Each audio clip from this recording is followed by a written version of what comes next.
Hello, in the last video we saw what short circuit evaluation was. In this video we shall see an implementation of short circuit evaluation. This concept is no new to you. In this video I am going to run through a code rather quickly. This is going to be a short video. Let me open the developer tools.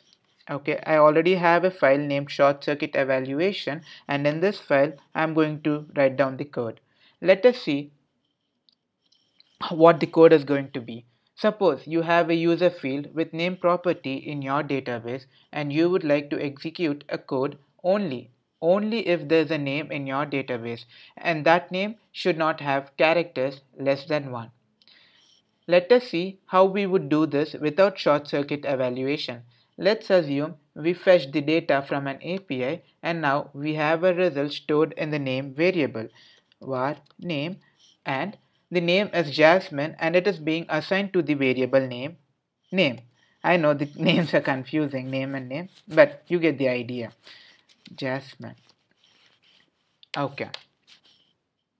Only if the name is not null and only if the name has a length of greater than 1, we would like to console log hello with the name to the screen. Let us see a case with if statements, that is without Boolean short circuiting.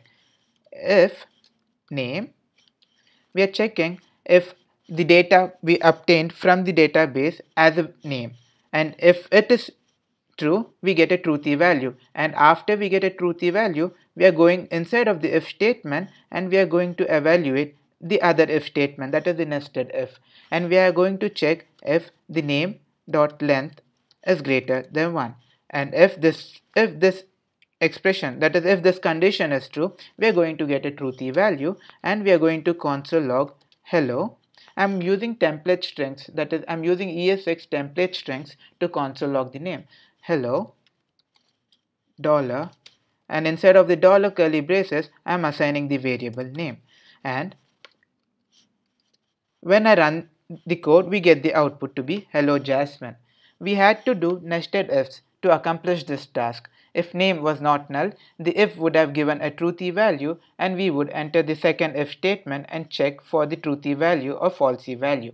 If the evaluation gives us a truthy value, we would have console log Jasmine to the screen. I'm commenting out these lines. Okay. Now let us see the same functionality using short circuit evaluation, that is the double ampersand operator in this case. We are not using the double pipe operator for our example, we are using double ampersand in this example.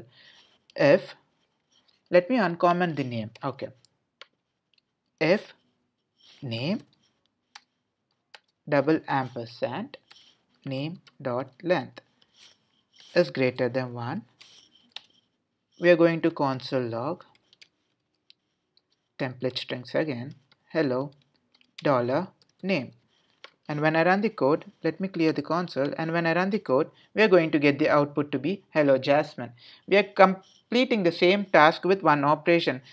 Both are doing the exact same operation, but we are completing the same task with one operation. We are getting the same output from both the codes, but this is using two operations, that is if and another if. But in this case, we are completing the task with one if statement. We had to do two operations in this case, but in this case, that is in the Boolean short circuiting code, we are only doing one operation.